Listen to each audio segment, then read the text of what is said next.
at exactly 6:47 a.m. Eastern Standard Time. Something broke. Shanghai silver, $35.12 per ounce. New York COMEX, $29.87. The same metal, the same moment, two different planets. A $5 spread that should not exist, cannot exist in any rational market, but it does, and it has been there for weeks. The Chinese are not overpaying, and they are telling you something the Western financial system does not want you to hear. They are showing you the real price, when you actually need the metal in your hands. This is not arbitrage. This is a fracture in the global economic architecture. And what happens next? We'll redefine how commodities are priced on Earth. Welcome to Silver Radar, where we track the signals the mainstream financial media chooses to ignore. Now, if you have been watching markets long enough to remember when a handshake meant something, when due diligence was done with paper and a sharp pencil, then you understand the value of reliable intelligence. That little subscribe button below this video, think of it as your standing order for strategic market analysis. One click. You will receive every critical update we publish. And before we proceed, we are curious, where in the world are you watching this from today? New York, London, Singapore, Mumbai? Drop your city in the comments. We want to know where our community of serious market observers is positioned. Now, let us examine exactly what fractured in the silver market and why it matters to your business decisions going forward. January 27th, 2025. Trading desks across 3 continents flicker to life as global markets begin their daily ritual. In a glass tower overlooking Hong Kong's Victoria Harbor, a commodity analyst notices something that makes him pause mid-keystroke. The Shanghai Futures Exchange silver contract is displaying a price that seems impossible, 7,942 yuan per kilogram. He switches screens. The COMEX front-month silver contract in New York shows $29.87 per ounce. His fingers move quickly across the calculator. 1 kilogram equals 32.15 troy ounces. Basic conversion. 7,642 divided by 32.15 equals 237.67 yuan per troy ounce. He checks the exchange rate. USD to CNY 7.24. The final number materializes on his screen, 35.12 per ounce in Shanghai. He stares at both prices simultaneously. New York, 29.87. Shanghai, 35.12. A $5.25 chasm between the same metal traded in the same moment on the same planet. In efficient market theory, the kind taught in every business school globally, this should not exist for more than seconds. Arbitrage traders should immediately detect the discrepancy. Buy cheap in New York, sell expensive in Shanghai, pocket the difference. This simple action should force prices to converge almost instantly. That is how markets self-correct. Except the analyst scrolls back through historical data. The spread has been there for 3 weeks. Not 3 minutes, not 3 hours. 3 weeks of sustained structural divergence. He pulls up comparative data. Normal spreads between major silver exchanges typically hover between 15 and 40 cents per ounce. Regional transportation costs, minor currency fluctuations, temporary supply chain delays, these explain small variations. But $5.25, that represents 13 times the maximum historical deviation. This is not a glitch. This is not a temporary dislocation. This is something fundamentally different. He digs deeper into COMEX data. Registered warehouse stocks, silver actually available for delivery, sit at 268 million ounces. Then he examines open interest. The total number of outstanding contracts represents claims on 950 million ounces of silver. The ratio becomes clear. For every single ounce of physical silver sitting in COMEX warehouses, there are 3.5 paper contracts claiming ownership of it. He switches to Shanghai Futures Exchange data. The picture inverts completely. Physical settlement rates in Shanghai exceed 60%. More than half of all contracts result in actual metal changing hands. Chinese participants are not playing a paper game. They are extracting physical silver from the market system. January customs data from Chinese ports reveals something even more striking. Physical silver imports into China, up 47% year over year. Nearly half again as much metal flowing into the country compared to the previous January. Yet Shanghai bonded warehouse inventories, where imported silver is stored before domestic release, have declined 23% since November. More metal coming in, less metal sitting in storage, which means it is being consumed immediately, upon arrival.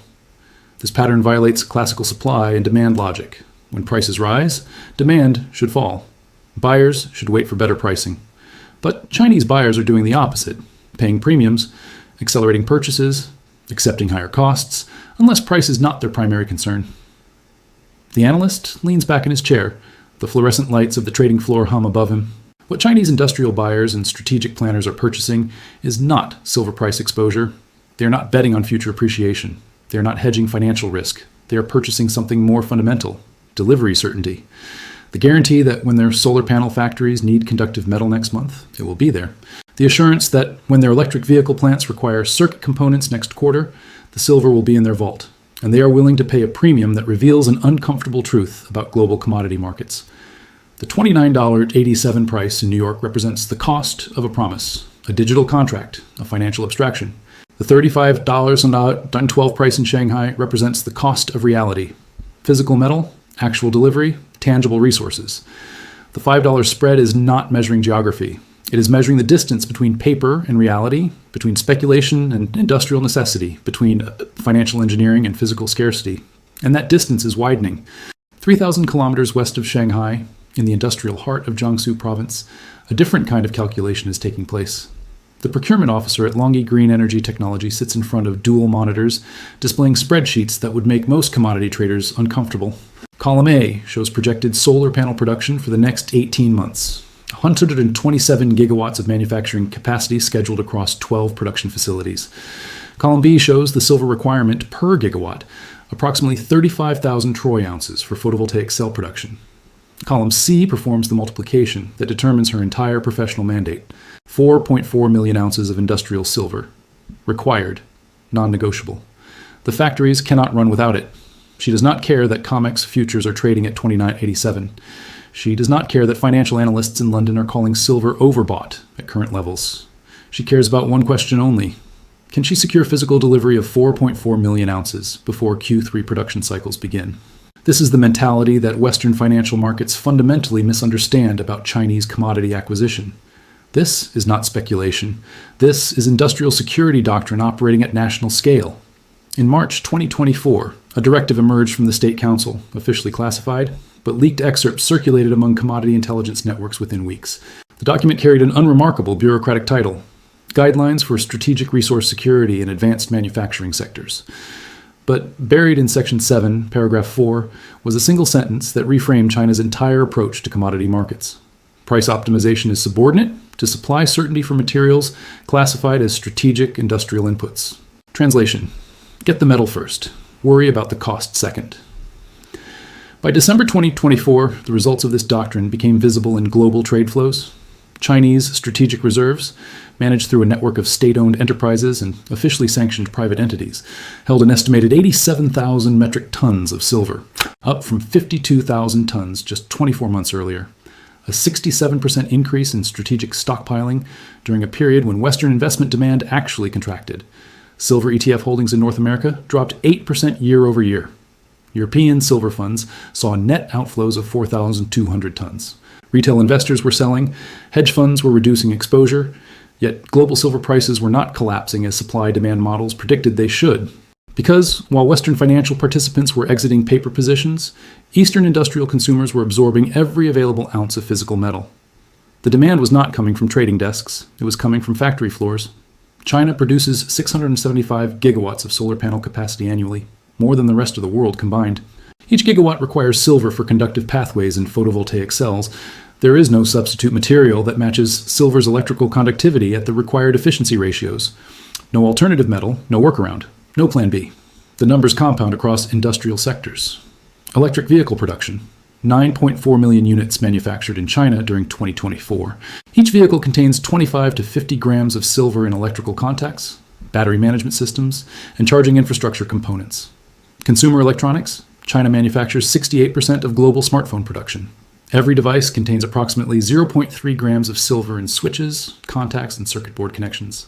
When procurement officers at BYD, Contemporary Amperex Technology, and Huawei calculate their silver requirements, they are not forecasting quarterly needs. They are securing 5-year supply chains. They are building buffer inventories against potential supply disruptions. They are treating silver as a strategic input equivalent to semiconductor chips or rare earth elements. This approach explains behavior that appears irrational through a Western financial lens. Why would Chinese buyers pay $35.12 in Shanghai when they could theoretically purchase COMEX contracts at $29.87 and request delivery? Because COMEX delivery is not guaranteed at scale.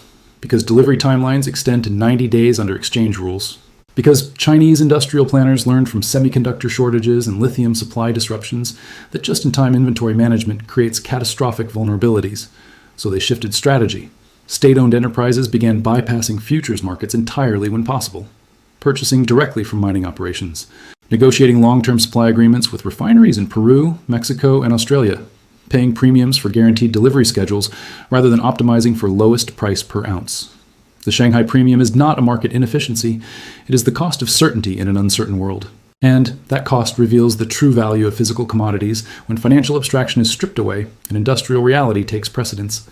The COMEX Silver Vault in Wilmington, Delaware operates under security protocols typically reserved for military installations, biometric scanners, armed guards rotating in 8-hour shifts, surveillance systems recording every movement within a 10-meter radius of the storage bays.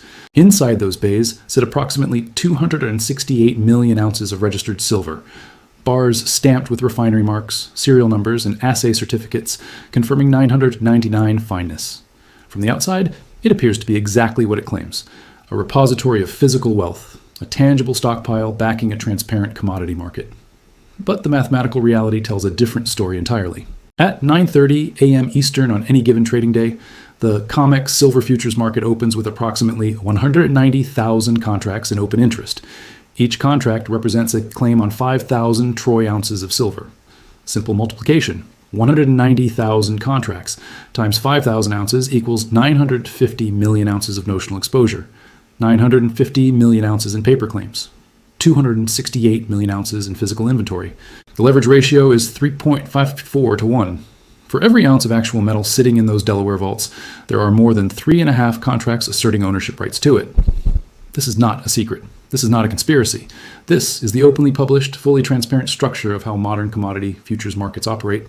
And it functions perfectly well under one critical assumption that has held true for decades. The assumption is this: the vast majority of market participants do not actually want the metal. Mining companies use futures to hedge production risk. They sell forward contracts to lock in prices before or even leaves the ground. Industrial consumers use futures to hedge input costs. They buy contracts to stabilize budgets against price volatility.